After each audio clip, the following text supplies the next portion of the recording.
Welcome back, once again adventurers, to Let's Play BlazBlue Calamity Trigger. In the last episode, Tega completed his mission in Lost Town thus far, despite the interference of Tau Kaka, the village protector. Now, moving on, Tega finds himself in a very interesting district of Kagutsuchi. I'd also like to apologize for the rather faint commentary in the previous episode. Hopefully things will have resolved themselves by now, and hopefully remain that way for all future episodes. So this is Ronin Guy. I hear a lot of Ikaruga citizens took refuge here after the war. If by war you mean one-sided massacre by the forces of the Novus Orbis Librarium, then yes, they did. Kokonoe is trying to contact me. I don't think the reception is very good in this part of the city, but if I don't pick up, I take out the communicator, because Kokonoe is rather cranky and grouchy even at the best of times. This is Tager. What's the matter? There was a big old spike in your brainwaves. I didn't know the Red Devil was so sentimental. If this sensation is called sentimental, then I suppose you're right. I thought your memories of the Ikaruga Civil War had been... Well, I guess there were a few cells still alive in there. It's interesting that Kokonoe would cut herself off there in mid-sentence, but I can pretty much surmise what she was about to say. It seems that Kokonoe has deliberately suppressed Tega's memories of the Ikaruga Civil War. And the only reason that I can think of in which she could possibly justify that is the reality that Tega himself was actually there when it all unfolded, which, given Kokonoe's second statement, would probably allude to his infamously becoming the Red Devil to begin with. The end of the war was a damn nightmare. The library decided to use Ikaruga as a testing ground for new weapons. Poor bastards didn't even have an army to fight back with. Considering the fact that the NOL forces were using Ars Armagus to fight that battle. Guess it's a little hypocritical of me to criticize their test when I've got no problem experimenting on the human body. I wasn't going to say anything myself on that matter, but you're not exactly wrong there, Kokonoe. No. An experiment conducted on an individual and one conducted on a crowd are completely different. You can't treat them the same. That's a interesting sentiment coming from you, Tega, but I would also add to that by saying that you can't treat voluntary and involuntary experimentation the same either. What the hell is this? I don't need emotional support from you. And that, ladies and gentlemen, is the extent of Kokonoe's moral compass, as it were. I didn't mean it that way. I was just talking about general Machiavellian theory. You mean, that? Machiavellia? Really? Wow. Well, this conversation has just become a waste of my time. I'm gonna hang up now. You just get cracking on the next setup. I meant to say Machiavelli there, not Machiavellia, but, you should have some idea as to who Tega was referring to there. Roger. Not that it really matters in this situation. Now, I believe the next one is that way. Stay where you are, weirdo. Yeah, I was wondering when the ninjas would show up. Even they, wouldn't, miss an intruder's presence here in Ronin Guy. Weirdo? Are you talking about me? Although, to be fair, Bang, that was a rather impolite greeting to a stranger there. Indeed. I am Bang Shishigami, the vigilante who fights in the name of love and justice. What do you want from me, Vigilante? I don't recall having a price tag on my head. It's becoming all too clear to me. That conspicuous attire of yours. I can tell you're the kind of guy who's going to break the law. This, coming from the self-proclaimed vigilante. By the way, it's not Ronin Gai's law or Kagutsuchi's law that Teiga intends to break. As for the law of the NOL, I doubt that Teiga would have any qualms about breaking those particular laws. What are you talking about? I must admit that's one hell of an accusation. It's best to nip crime in the bud. Let's cut the chatter. I'll make you regret ever confronting me, Bang Shishigami! And once again, Bang is not listening to reason, and not following through with his head. You leave me no choice. I must eliminate you by force. And even Teiga is starting to get irritated by Bang's behavior there. Unfortunately, there's no way around it. We're going to have to fight Bang Shishigami, who may or may not prove to be a formidable opponent for Teiga's electromagnets. See if your martial arts can hold against brute force. At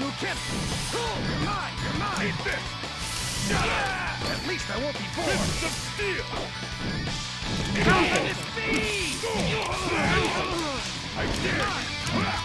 Back here.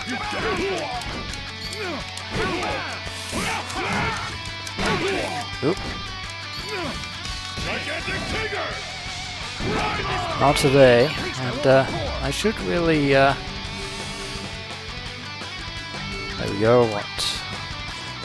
Nope, you don't have, Teiga's electromagnets, but, I have a retort. There we go. Ooh! I want to get out of that! And, I was actually successful in doing that. How could this be? How can justice fall before the might of evil? I think your focus is a little, out of sorts there, Bang Shishigami. I already told you that I'm not evil. He's unconscious. He should be fine, even if I leave him alone here. Worst case scenario, he wakes up with an incredible splitting headache after the ordeal he went through. But yeah, that Iron Storm would have actually been inconvenient even for one of Teiga's physique. I've wasted too much time. I need to hurry to the next waypoint. Yeah, Koganoi doesn't like anything, it's slackers. Oh, and save. The scenery's changed again. I guess this must be Orient Town. Feels so healthy and happy. So, this is Orient Town. It's got such energy and a thick lived-in feel to it. This place isn't bad at all. Alright, I guess I'll go find the setup coordinates. We probably should at that. As I scan the area, a woman catches my eye. The computer piggybacking on my brain recognizes her immediately. There's only one person whom Teiga would recognize right off the bat. It's Litchi. She was Kokinoe's assistant before she ran away from Sector 7. Teiga, you didn't come here to bring me back, did you? Not in this instance, Litchi, although running into you here and now is going to be a bit of a problem. That's right. Perhaps I should take her back. I should call Kokinoe. Well, previously she did leave it to your discretion, Teiga. The signal's giving out. I guess I'll have to call the shots. And lo and behold, interference. But that expression on Litchi's face means that she is still fairly distrustful of Teiga's motives. If we wanted to bring you back, we could have done so. You should thank Kokinoe. She's the reason no one pursued you after you decided to go AWOL. Also, part of the mystery regarding Litchi's connections and behavior now has been shed. Well, some light has been shed on the matter. That Litchi Faye-Ling was in fact a former employee of Kokinoe and Sector 7. Although, that begs the question of who exactly did Litchi go AWOL against? Sector 7 or Kokinoe herself? I wonder if we'll find the answer to that mystery. So you're telling me to go back on my own. Is that it? Right. If you've realized how selfish you've been, then return to the sector. Kokonoi will save you from being court-martialed.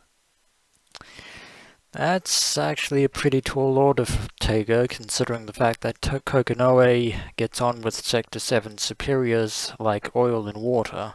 Ugh. I refuse. I can't go back right now. I haven't found him yet. Indeed. The creature known as Arakune remains Litchi's raison d'etre. Is that so? Still, I will have to report to Kokonoi that I found you here. That's my mission. However, Litchi is not our primary objective. We still have to set up the devices for Hakumen's retrieval. Arakune and Litchi are secondary concerns. I understand that you have your mission, but I can't let you do that now. Unfortunately, it seems that Litchi intends to stand in our way. You were the last person I wanted to cross fists with. But very well. Whenever you're ready.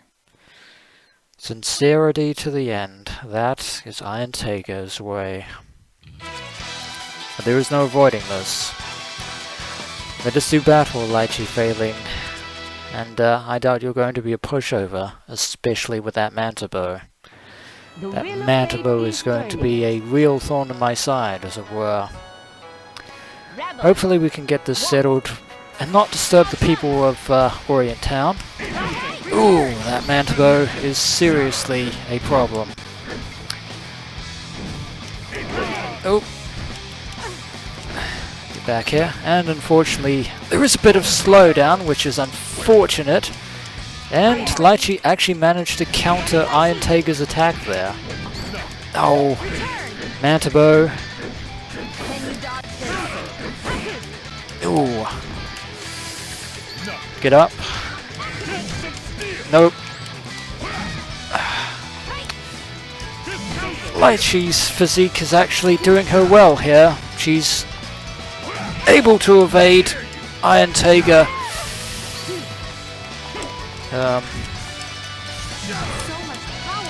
Indeed. Nope. Back here.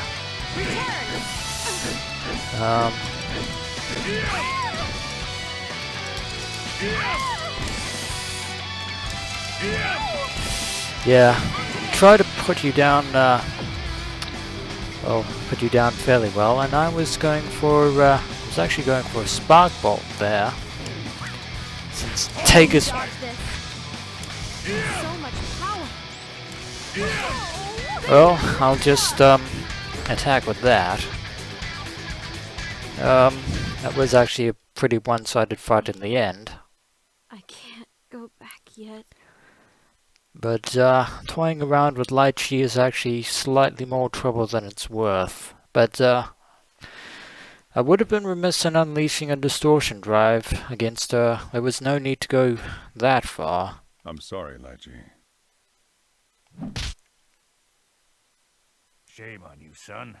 It ain't right to hit a lady like that. And lo and behold. This power. Indeed. You are... Jubei. You know who I am, son. Now back off, unless you think you're a match for me. I would actually sincerely doubt that very much. Jubei, the strongest living creature in the world, and one of the legendary 6 heroes. The rumors say he could take on an entire army division by himself. I could believe that. I appreciate the opportunity, but I'm going to have to pass. After all, we weren't intending to fight Litchi to begin with. It's just that that's the way things unfolded. Litchi's gone and fainted. Poor girl couldn't take the stress. Given the weight on her conscience and her soul, that is an understatement. I didn't think anyone could stop my fists. Not even one of the 6 heroes. Jubei is probably the only person who could stop your fists with one hand tied behind his back there. No anger behind those fists.